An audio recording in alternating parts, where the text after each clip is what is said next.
Okay, let's just do a few halachot on top, and we'll go back down to the notes on page 423 at the top.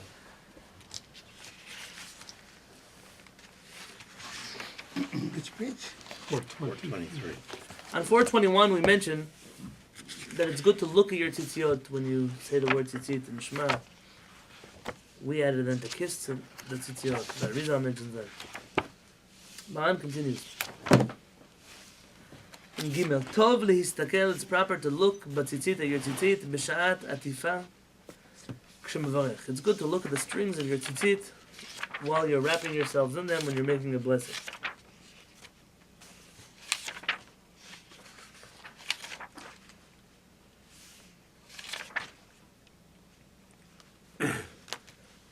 Okay. So when you say lahita tef, wrap it around. I mean, at least before you make that blessing, you should look at your tzitzit. And look at it. Yeah. But then you Anyway, Yes. what usually people is symbolic, you put it in front of their eyes, and if they look at it, then it's okay, but So let's do this. If I've seen people do that. If they do that and they're looking at tzitzit, that's great. yeah. But if they're doing this, then this is not. This is not the idea. You know, Well, I like. get the idea. Okay. What I'm trying to say is you have to look at it. Okay. I see people that have a lot of good tricks, but they don't use. I mean, the tricks lose their meaning when they do something else. Okay. All right. That's If you've been praying someplace where I've been praying, you'll know exactly what I'm talking about. except they could be using their phone to pray. This could be. Yeah. Could be a siddur on the phone. right. It's true. It's a Yeah. blessing right here. Right. Now, So That's a picture. so you just jump to conclusions. I should not jump to conclusions. That's true. Right. The best thing is to keep the phone away, huh? You know the if problem you're is. davening. There's a lot of problems, but what? Then my phone beeps, and it says tefillin selfie on Facebook. Yeah, and then I know exactly what he was using his phone for. I got it. You got it? Yeah. So, So- Big Brother's watching. The truth is, I've wondered about it a long time if it's good to pray with your phone or not. I see some people, they feel like it's cool to use their phone. In the event that you don't have a siddur, Yeah. use your phone. Okay. In the event that you have a siddur, it's probably not best to use your phone. The reason, it's distracting. Because most people don't turn off their phone in order Right. to use their siddur. Like, you're still getting your emails, you're still getting your text messages, you're Yeah, still good. getting your phone call. Right. You know the people who dive Yeah, into they're their phones? interrupt, The ones who do this, they call them in the middle of tefillah. So instead of having your phone on silent so you don't realize, you answer and you talk to the person. Avat olam, Yeah, Hashem, yeah. the poor person on the other line has no idea what just happened.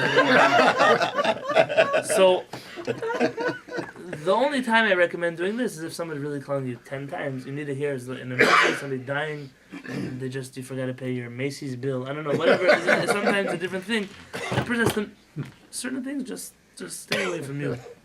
It's a struggle for everybody, these things. No, everything's a struggle. The world grabs you at every point you're at, everywhere you go. Somebody's beeping, somebody's buzzing, Yeah. somebody's... At least during tefillah, just let it go. יש נוהגים להסתכל בציציות, some have a custom to look at their ציציות, top of page 424. שמגיעים וראיתם אותו. When you say and you should look at your tzitzit, you should see your tzitzit, that's when people look at their tzitzit. וליתן אותם על העיניים, and they have a custom to put it on their eyes. Please, please, please. I saw somebody actually put it on his eyes. They wipe their eyes. You put it on. Like this. That's Like that, you see yeah. this? But not chas v'shalom, inside your Inside. eyes. I saw somebody do this, and when I asked him why, he says that Rizal says that if you put your tzitzit on your eyes, then it's a segula for seeing better. I told him that Rizal also meant like this, because if you start putting your tzitzit in your eyes every day, I promise you will not see better. It's not going to be good for No, your it's eyes. like putting your finger in your eye. You start seeing. It's like, you know who those people are? Those people are the kind of people who, have you ever been to those people who join Slach Lanu in the Amidah, that you can, you know when last time they ate, 'cause Yeah, it's they're- Lanu. it echoes inside of their chest. It goes Yeah, boom! yeah. This person is very dangerous. You're not supposed to hurt yourself. It's like, it's scary. I'm not joking. It's not, No, not fun. It's a serious thing. You go to some shuls, especially I'll tell you among younger people. have this thing that boom, boom. It's like a bunch of. Yeah. All you're supposed to do, even if this is your custom, it's like it's a tap. It's symbolic. Symbolic meaning it doesn't have any practical purpose aside from symbolism, not to hurt you. Chas v'shalom. It's They're really into it. yes, fine. Mamash. I'll keep an eye out for you. Oh yeah. Uminhag yafehu, and it's a good custom. V'chibuvei mitzvah. See, I like how this feels tonight. This is good. Chibuvei mitzvah, and it's in the category of chibuv mitzvah, which means to love a mitzvah, to show your affection towards a mitzvah. Says the Rama, Haga. Gam nohagim, the people also have a custom l'nashek hatzitzit b'sha'a shero'eh bam, to kiss the tzitzit when you look at them. V'akol hu chibuv mitzvah, and all of this is from the same idea, which is to show affection to the mitzvah. So Maran may not have been aware of a custom to kiss your tzitziot, only to look at them. Kind of like if you look in Rashi, who tells us that in Rosh Hashanah the custom is to look at certain kinds of fruits and vegetables. And somehow that became a custom to eat certain kinds of fruits and vegetables. Things change over time. The Rama is recording something, and the origin of all of us, Sfaradim also, who kiss our tzitziot, seem to be from this Rama. Chibuv mitzvah is a very important category. I once was the rabbi of another synagogue. And I had a guest rabbi who came by and gave me a hard time. How dare you walk the Torah to the women's section where they kiss the Torah? How dare you? I did what Jack did. Yeah. But he said, "But this is what is it? A Reform temple you're in? A conservative temple? What is that?" I let him finish, and I said, "No."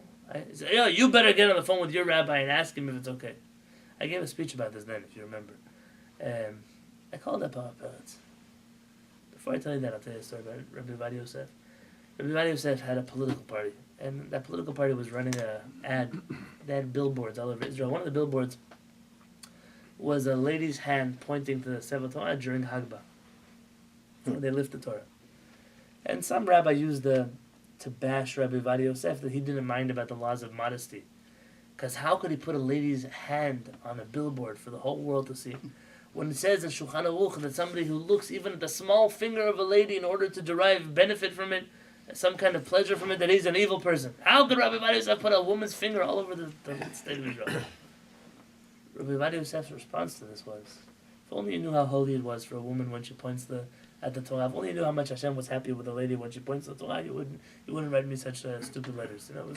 This is Rabbi Yosef's response. But you live in a world where you don't know next what's going to be not allowed. You don't know anymore. You don't know the direction. I don't know anymore. I'm sure that there are going to be groups of people soon enough that we won't recognize them anymore as part of any mainstream Judaism, out of their desire to be so pious in areas that are false. I asked Al-Peretz. So Al-Peretz said, I don't understand. What was this rabbi's complaint? He said, well, maybe they're going to come to kiss him also. That's what the rabbi told me. Are you crazy? You think the guy's going to be holding a Sefer Torah and the lady's going to go kiss him? Like, what crazy synagogue does this man pray in? Yeah, so you can't I couldn't make this up if I wanted to. Couldn't make this up. He said you should go back to your community and tell them there's a beautiful custom that women should kiss the Sefer Torah. And it's a terrible custom that people have to kiss the guy holding the Torah. So he recommends that people shouldn't. You have to answer a fool according to his foolishness. They should make sure, please don't kiss the guy, just kiss the Torah. That's fine. If you manage, you have to say such a thing to people. Yeah. It's chibuv mitzvah. Now I have to tell you the truth. There is an opinion. The Rama brings us down that there were certain times where women didn't go to synagogue. Certain times of the month they wouldn't touch the Torah. They wouldn't enter the Knesset. They wouldn't say brachot. They wouldn't answer amen. Nobody follows. If somebody follows this opinion, they should change. But nobody follows this opinion. It's not a halachic opinion that we observe. I don't even know. I don't even know. It comes from big rabbis, but it's not a correct approach to the laws of Torah Mishpacha. In any case, imagine that there are Jewish women, Jewish men that are kissing a Sefer Torah. You think Hashem could be upset about that? No.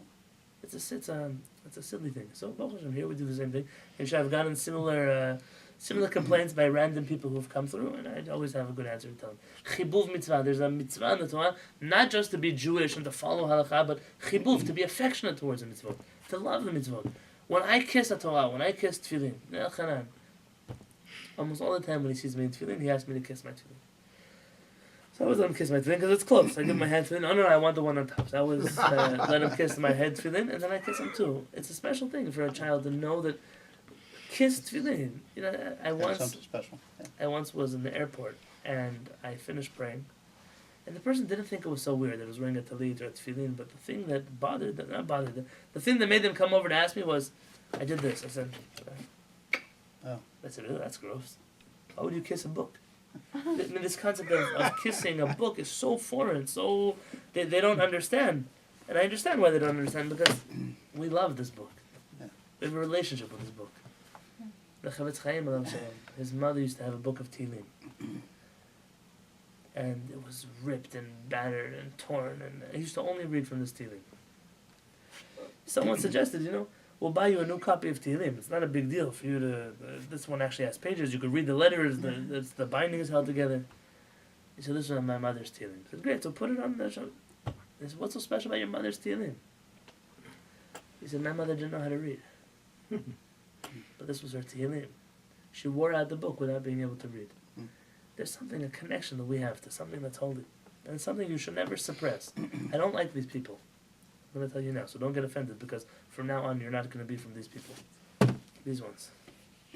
Ra'ul's going to be my Sefer Torah. They do this. Oh, Yeah, I know. I've done it. Yeah, that's what I'm saying. Can you imagine you come Well, home to your wife or to your yeah. husband and you say, Well, yeah, "Good evening." Yeah. It's like, what, I have some kind of contagious disease? I'm a virus? Well, it's better to do that than to kiss a person who's. Oh, very good. So we're establishing boundaries here. That's very good. It's true. Yes? I've seen it. I was told that that's what you do. If Is you're that a proper? woman. I have told them. Imagine I know if you would do everybody this to does your it. child. It's, I'm asking you a question here. Respect. That's what I was told. That's what women do. Chibur It's mitzvah more means tzniut. affection to the mitzvah. Love. Show love to the mitzvah. There's so much respect in Judaism. This time, certain times Hashem lets us love Him also. I'm very adamant about this. This is anything. Tzitzit, with tefillin, with whatever is holy Your to you. hand. People kiss each other. Shake somebody's hand, kiss them, hug them. It doesn't have to always be so sterile. We don't have to be that way. If it bothers you, then fine. I'm not telling you not to get all over everybody else. But with your mitzvot, to kiss, you're loving it all. I know it's a branch, but for these 8 days, it's the holiest thing that you have. Don't be so afraid of what everybody else around you is going to say. Chibuv mitzvah. This is an idea that's found in Shulchan Aruch. To be affectionate towards the mitzvah.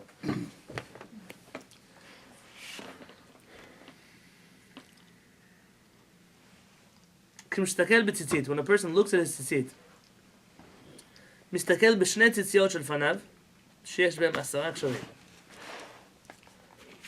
Maran says something he normally never says. He says, you look at the front 2 tzitziot that have 10 nuts. We did this briefly because we mentioned it earlier. We had a discussion if you should hold both tzitziot or all 4 tzitziot. Remember, and we said that Maran here mentions only 2 tzitziot. Some say, well, that's only looking, but holding 4 of them. This was an interesting argument. Is if to look at both the 2 front tzitziot, which have 10 knots. Remez lahavayot. This is an allusion to the havayot, the names of Hashem. We're going to explain, don't worry. וגם יש בהם יוד וו חוטים. They have 16 strings. ו10 קשרים. And 10 knots. Olim Chavav, which come out to 26, Kashem Havaya, which is the gematria of Hashem's name, Yud Kei Vav Kei. This is so not Maran. This is like, if I didn't see this in Maran's print, I wouldn't think he wrote this. This is like a Kabbalistic idea found in Shulchan Aruch. Maran, though, says there's significance to holding the 2 front tzitzit, which is what I'm aware both Ashkenazim and Sfaradim do during Baruch Shama. When it comes to Shema Yisrael, that's where the arguments are about, but I'm a fan of either custom, but the 2 strings is what seems to be mentioned. The 2 front corners are mentioned in Halakha.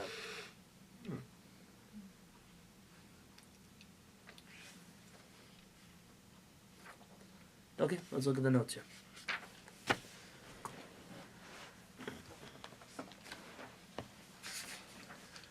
On page 423, Zayin.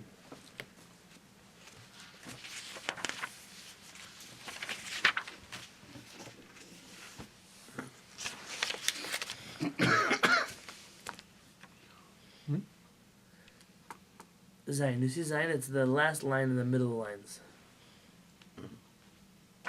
On 423? Yeah, okay.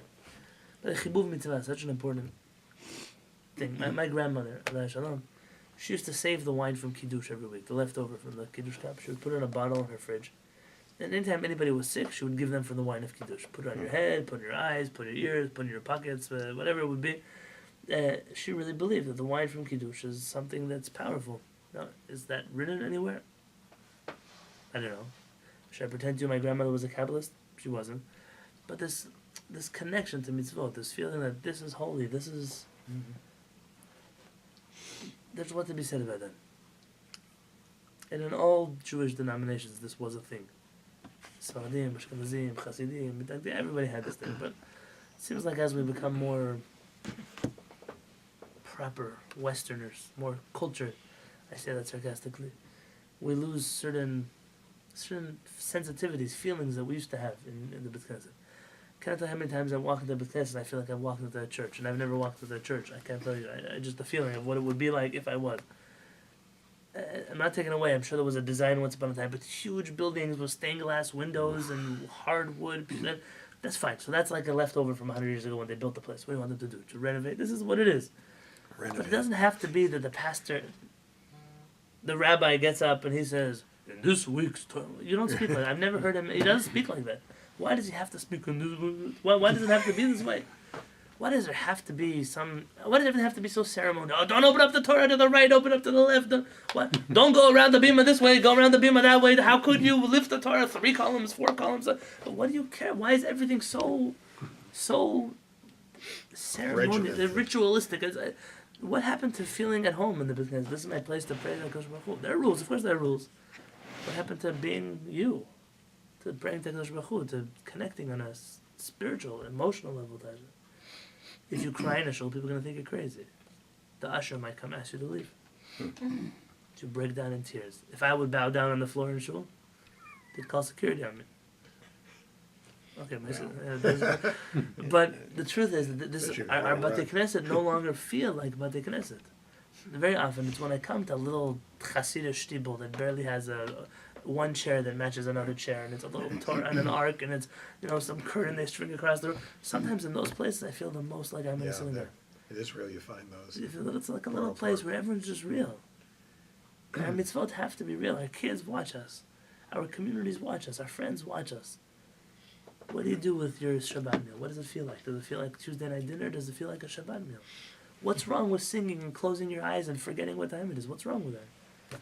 What's wrong with a little bit sharing something at your table that might be a little too real for some people? It doesn't have to be where you talk about baseball or football or politics or how bad the rabbi spoke or the president's hair. It doesn't have to be this way. Sometimes it can have feeling to it. This is what Maran is trying to push. Chibuv mitzvah. Kiss your tzitziot. Look at your tzitziot. Feel your tzitziot. These are not halachic categories, but these are Maran's trying to get you to connect to mitzvah. Tov listakel b'tzitziot. It's good to look at your tzitziot kodim shivarech latalit before you make a blessing on the talit. So Maran seems to mention while you're putting on your talit, and he paraphrases it as before. I guess there might not be such a practical way to look at your strings while you're putting on your talit. Jack, the people who wave their tzitziot in front of their eyes, when do they do it? During Shema. Not during the wrapping up of the talit. I never saw it, but maybe they do. I thought most people usually will kiss the strings after they put the talit on. Correct. Yeah. מפני שנאמר, because it says במדבר, וראיתם אותו, ונפסדתם וזכרתם את כל מצוות אדוני, page 424, ועשיתם אותם, and you remembered all the mitzvot of Hashem, and you should do them. אמרו חז"ל, Chazal say, שהראייה מביאה לידי זכירה. That vision, sight, brings you to remember something. והזכירה מביאה לידי עשייה. When you remember to do something, then it makes you actually do something. Someone once showed me a coffee cup that said, you don't. When you tell a man to do something, he'll get it done. You don't have to remind him every 6 months. This is sometimes in life, things that you see and you plan to do, and they actually happen. Not always does it go from... Vision is important. I'll tell you very much that I know that in the world of digital reading, you read all kinds of Kindles and Amazon Fires and ebooks, and there's nothing like seeing a book on paper where you can't adjust the font, where you're gonna come back to this page. You remember that in the top right corner of the page there was a note, there was a line, there was a quote in a paragraph in the bottom of a page. There's nothing like that learning. It doesn't mean that you can't learn in other ways, but our rabbi says, I'm a visual learner. You'd be surprised. Everyone's a visual learner. When you see things, you remember them. That's the, when you write something down, Raoul was writing notes, and Raoul's going to remember the things he learns because he writes them down. Hopefully. Hopefully, yeah. Yeah. Or that's why he's writing them down, in case he doesn't remember, right? If he can read them. Yeah. Rabbi Rosenbaum, who was here, and remember he came for Elchanan's Brit, my rabbi from Baltimore. Now the story is unverified, but highly probable. What do you mean unverified? I didn't hear it from him. I heard it from people who are very close to him. He married the daughter of the previous Rosh Hashiva of Amerizra, Rabbi Kalevsky. And the Rebbitzin who was here, she's the daughter of the previous Rosh Hashiva. So how does a guy land the shidduch with the Rosh Hashiva's daughter? So he was in the Rosh Hashiva's Shaar, which is it's like the high class. And he was there for 1 month, 2 months, 3 months. By Pesach time, so it's about 8-9 months into the year. The Rosh Hashiva pulls him over and says, I want to throw you out of my class. So I says, you have such chutzpah, you come to my class, you never write notes, you don't remember anything, you don't know you're in the high class and you just think that you can get away just sitting there looking at me? And he said, Rosh Hashiva, I remember everything you say. Says, yeah, the elder guys told me that. Yeah, sure. Said, no, ask me. Ask me which class you'd like me to repeat to you. Okay, let's hear the first class I gave. Beginning of the year, what did I say? He told him the whole class by heart. That's how he got a shidduch with his daughter. Wow. And I'll tell you the truth, as I studied with Rabbi Rosenbaum for a year in his class, you've never seen a memory like that. And once I said, but the Rambam says X, and he tells me, not that Rambam, it's the one on the bottom of the page. And he didn't have a book in front of him. A brilliant, when I went to yeshiva, the one thing I knew was, even if I don't agree with all the philosophies in the yeshiva, I met rabbis for the first time in my life that were of a completely different caliber than I ever met somewhere else. Rabbis who Shas, they knew by heart. Rambam, they knew by heart. Shulchan Aruch, they knew. It's like the back of their hand, they knew it. And it was a given. It wasn't something that was special. It was what everybody knew. There are people alive today, don't they? It's not like, I'm back in the 1800s when I lived in Radin in Poland. I'm talking to you today, in the world we live in today. Why was I telling you that? Because I'm sure there are people who can remember without writing. That's why not everyone writes. But this concept of visualizing something, sometimes make a chart. You have a few opinions, you're trying to sort them out. Write them down on paper, it'll help you. When you see something, sometimes you want to I'll show you what I mean. You can give a person directions, you can show them a map. And even if they can't take the map, seeing it on the paper helps them. It seems to be that the poskim say the reason Maran says to look at your tzitzit is the whole point of the tzitzit to remind you to the mitzvot. So if you look at your tzitzit, you remember to do the mitzvot. If you remember to do the mitzvot, the chances of you probably remember to do them too. Almost every week I forget the camera at home on Monday. So what did I do this week? I visualized it. I put it on top of my things. Why? That way I would remember that they're there. That way, now it could be. It happened to me last week. I did the same trick last week, you should know. Last week I put them there and I forgot to bring one of the things. Turns out I didn't forget. I really did bring it. I just forgot that I brought it. That was but you have to sometimes visualize things. You have to make reminders for yourself. It's not so bad. Today, your phones, I was saying not nice things about phone. You can sometimes add in a little reminder on your phone. Beep at me tomorrow. Erev Rosh Hashanah, Yom Kippur. There's 101 things that need to be done in the Beit Knesset. And it's the last day that you find volunteers to help you do anything. So I have to remember, I need to bring not just these machzorim, there's a special machzor that I use that has shortcut prayers that we use in the Beit Knesset or whatever it would be. How am I going to remember to do that? So I put a reminder on my phone. Beep at me at 10 o'clock. And I forget, beep at me again at 11 o'clock. I forget at 1 o'clock. And by the 3 o'clock reminder, I remember to bring it. But it's important. It's important for a person to do that. You have to know yourself and to realize what makes you remember. When you look at your tzitziot and you understand, why am I wearing tzitziot? I must remember all the mitzvot of Hashem. So then you might remember to actually, it's not a promise you're going to do all the mitzvot, but at least it will put it into your conscious to remember to do mitzvot.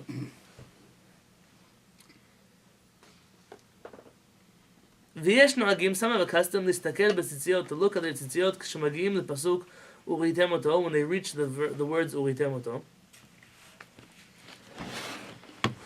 ומנהג יפה הוא וחיבובי מצווה, and it's a good custom and it's part of loving the mitzvah, of being affectionate towards the mitzvah.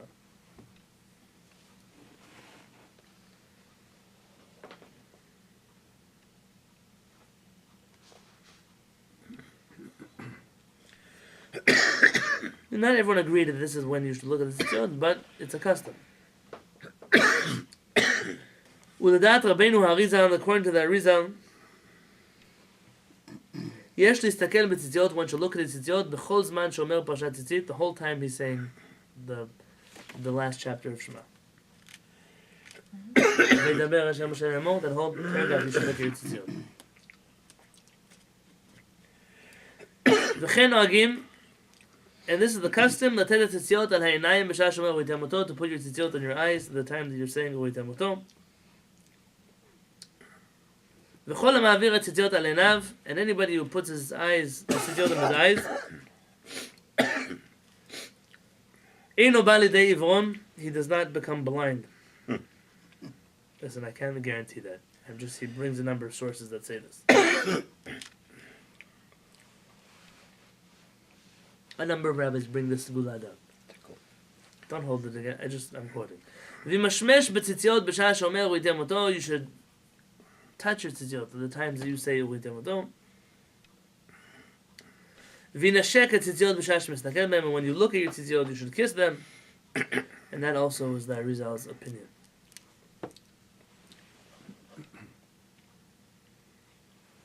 I want to look at the page 424, the right column. The ayin in Rashi's script, the first line. It's in the middle of the first line. The ayin b'sidur ha-Rashash. Look at the sidur of the Rashash. Who's the Rashash? Rabbi Shalom? Sharabi. Sharabi, very good. Rabbi Shalom Sharabi is the Yemenite Kabbalist who comes to become the chief rabbi of the Mekubalim. We once watched a video together of the Yeshiva of Mekubalim, of the Kabbalist Yeshiva saying Shema, like about 2 years ago, remember that? Yeah. And in that video, that was his yeshiva that he founded about 300 years ago. So this was his yeshiva. And he writes in his Siddur, Shistakel b'tzitzit b'chol rega. You should look at your tzitzit at every moment. V'gorem lo yirat Hashem, and it causes him to have awe of Hashem. V'to'elet gdola l'neshama, and it helps the neshama immensely. Shelo yizdamen chet alidah. That the neshama should never have to do a chet, should never have to sin, never do anything wrong. Looking at one's tzitziot constantly reminds a person to stay away from chet. And you could view this in a Kabbalistic way, that it saves your soul somehow, or just in a practical, rationalist way, which is being constantly having tzitziot inside of your consciousness will make you stay away from things that are bad.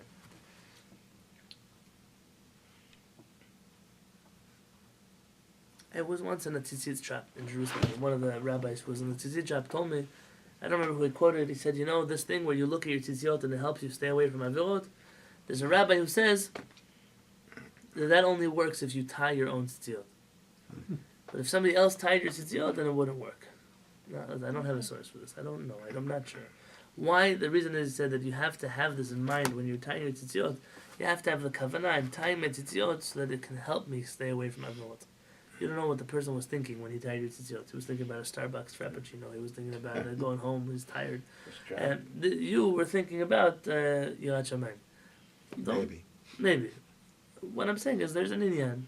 Tzitzit is not like making your own tefillin. It's hard. You can't make your own tefillin. But tying your own tefillin is something you could do. At least once in your life on your talit, to put on strings. Those of you who've always wanted to put on tchelet, I'm still waiting for you guys to tell me, I want to put on tchelet, I'll make a tchelet tying session right here. Yes. We'll do it together. It's something special. It's a good thing to do. Can't even tie shoelaces. You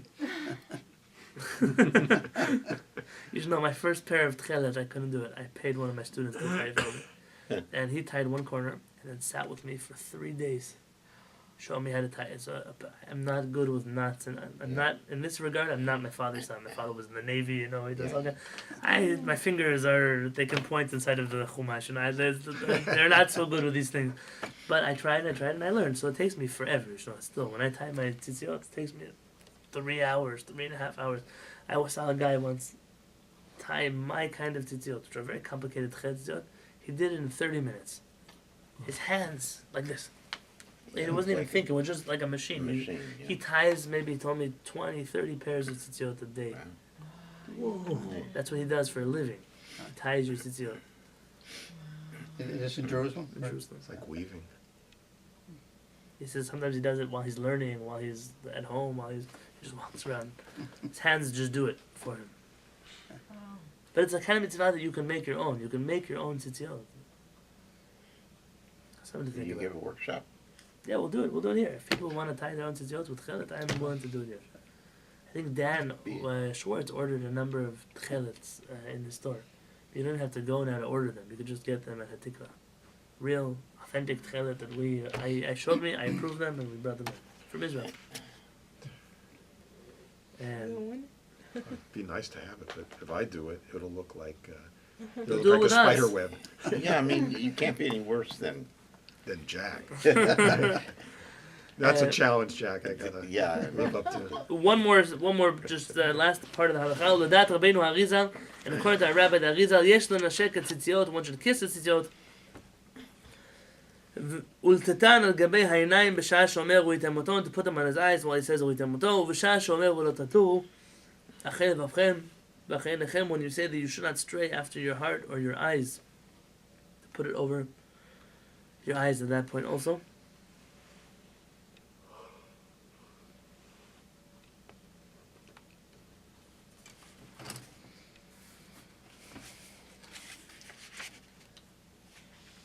The Rizal says a lot of, the Ben Shchai says a lot of Kabbalah on these things. V'yesh noagim l'nashek hatziyot gam shomer Hashem lokachem emet. Some people have a custom to kiss their tzitziot when they say Hashem lokachem emet. V'chen yesh noagim l'nashek hatziyot b'chol pa'am shemazkir tzitzit. Some have a custom to kiss them every time they say the word tzitzit. V'yesh omrim she'en raui l'nashek hatziyot b'chol pa'am shemazkir tzitzit machmat hefsek. This opinion is not brought down in any siddur that I'm familiar with. Rav Moshe Zlatover in the Birkat Moshe, and the Mekorei Minhagim from Berlin, I'm reading down from the bottom. They write that one should not kiss their tzitziot all the time during Shema, because it interrupts you in the middle of what you're trying to do. It's too much hefsek. Kiss. How can you keep up with your Shema when you're kissing so much? V'yesh omrim she'en nashek tzitziot klal b'shat tzitzit. And there are some who say that one should never kiss their tzitziot during Shema, the chapter of Shema. Talk a lot One, because about Maran doesn't mention it. Two, it's recorded in the book Maaser Av. The Vilna Gaon didn't do it. There are a number of other books that the Chazon Ish says that he never kisses tzitziot. A number of big rabbis didn't kiss tzitziot during Shema. this is because minhag, it was- this is not halacha. Very good. Which is why it always surprises me that in almost every siddur that I've seen, it says one should take their tzitziot, one should kiss. It's as if it's like Yeah. a fact. I mean, even those who kiss their tzitziot, it's not decided when, what word do you kiss them, how often do you kiss them, once, twice, 10 times. There's no standardized custom here, and I would wonder if the custom became standard only when people printed tziddurim. For example, if Art Scroll standardized this custom in Ashkenazi community when they printed their siddur, could be. That's when everyone started using those siddur. Nothing malicious. I wonder if before this siddur, if you met somebody who was in a synagogue before that, if everybody kissed their tzitzit like they do today. Kind of like I noticed when I grew up in Chabad, Birkat Kohanim was done 3 times a year, and Birkat Kohanim, they said, yeah, and everyone was just quiet and listened to this for however long it took. In the new edition of the Chabad Siddurim, they bring back a custom which, interestingly enough, the regular Ashkenazim have had forever. And that is to say certain prayers during the Birkat Kohanim. And I noticed recently that Chabad has been doing that. But I grew up in a Chabad synagogue and in many Chabad synagogues, and I can tell you that before this Siddur came out, nobody did this. But I wonder if in 10 years from now, anybody's going to remember that nobody did this. And this was something that came out in the second printing of the Siddur. Also, a lot of groups don't say the Baruch Hu Baruch Shemo. The Yemenites don't say Baruch Hu Shemo. There are many communities that follow that. It's interesting how things shift. What we've seen from here is the bottom line is chibuv mitzvah and not to get distracted. So you want to show affection to tzitziot. You also want to not be distracted. A person has to know themselves when they do these things. There's nothing wrong or right here. The Mukubalim say one should do it. Some other poskim say one shouldn't do it. I personally kiss my tzitziot during Shema. I also put them on my eyes during Shema. I do most of what it says here. And it's up to every person to decide what it is that they would like to do.